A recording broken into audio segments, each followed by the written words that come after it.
आज का जो टॉपिक है वो है नाउन। तो आज मैं आपको नाउन के सारे पार्ट्स बताने वाला हूँ। जब हम स्कूल में पढ़ते हैं बेसिकली तो हमें बताया जाता है नाउन जो है वो 4 या 5 कैटेगरीज का होता है। सबसे पहले ये होता है proper noun, common noun, material noun and abstract noun. लेकिन क्या वाक़ई में नाउन के 4 कैटेगरीज होते हैं या उससे ज़्यादा पार्ट्स होते हैं नाउन के? ये हम जानेंगे। सो स्टार्ट करते हैं। What is noun? Noun and its types. Noun is a basically name of a particular person, animal, place or a thing. So you can say that noun is a naming word. जैसे for example अगर मैं बोलता हूँ my name is Amit, तो यहाँ पे अमित मेरा नाम है। ठीक है, तो अमित क्या हुआ? मैं नाउन नहीं हूँ, मैं नाउन जो है वो नहीं हूँ। अमित जो है, ये जो वर्ड अमित है that is a noun. So noun की कैटेगरीज कितने होते हैं? बिकॉज आपको दुनिया में जितनी भी चीजें दिखाई देती है वो सब नाउन है। फॉर एग्जाम्पल नाउन के टाइप्स जो होते हैं आपके 8 टाइप्स होते हैं नाउन के।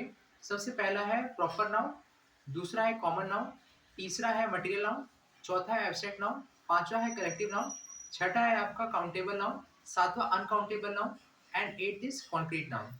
तो आज हम इन डिटेल एक एक चीज को देखेंगे कि बेसिकली होता क्या है। सबसे पहले आते हैं प्रॉपर नाउन पे। So what is a proper noun? A proper noun is a name of a particular person, animal, place और अ थिंग। जैसे मान के चलिए अगर मैं आपसे बोलूं कि इंडिया की जो राजधानी है वो दिल्ली है, तो दिल्ली क्या हुई? ये प्रॉपर नाउन हुआ। ओके। मेरा नाम अमित है, अमित क्या हुआ? ये एक प्रॉपर नाउन है।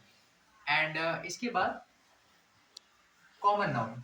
Common noun is a name given in common to a particular person, given in common to a particular person, animal, place or a thing. जैसे फॉर एग्जाम्पल बॉय, गर्ल, तो प्रॉपर नाउन में उसमें नाम आ रहा था, लेकिन common noun में क्या है, इसमें नाम ना आकर के लड़का हो गया, लड़की हो गया। ठीक है, तो ये हमारे होते common noun. And next is material noun. So what is a material noun?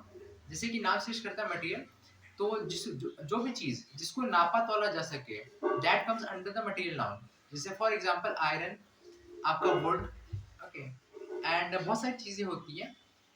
इसके बाद next comes the collective noun. Collective noun तो आपको ध्यान से सुनना होगा। What is collective noun? For example ये है अमित, शिवानी, ध्रुव। ये तीनों जो है वो टीचर्स हैं। ओके। अमित जो है इंग्लिश पढ़ाता है, शिवानी जो है वो मैथ्स पढ़ाती है, ध्रुव जो है वो एसएसटी पढ़ाता है। तो इन तीनों में क्या चीज कॉमन है? The word teacher. So you can see that teacher is a common noun, is a collective noun, sorry, because collective noun refers to the collection of anything. You can say a shoal of fishes, or you can say family. Apart from that, you can say army. Okay, so this is a collective noun. And उसके बाद हम आते हैं abstract noun पे। Abstract noun जो होता है वो होता है भाववाचक संज्ञा, जिसको बोलते हैं भाव से इसका बहुत ही गहरा संबंध रहता है। जैसे for example kindness, sadness, wealthiness, angriness. Okay, so there are a lot of examples on of abstract noun. Okay, मैं आपको दो तीन ही बताऊंगा बिकॉज वीडियो जो है वो काफी लेंथी बन जाएगी। And next is countable noun.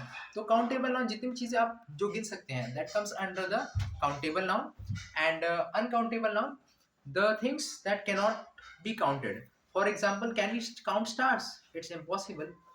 Second thing is that the water. तो जो भी चीज आपकी मटेरियल नाउन में होती है same comes under the collective, same comes under the uncountable noun.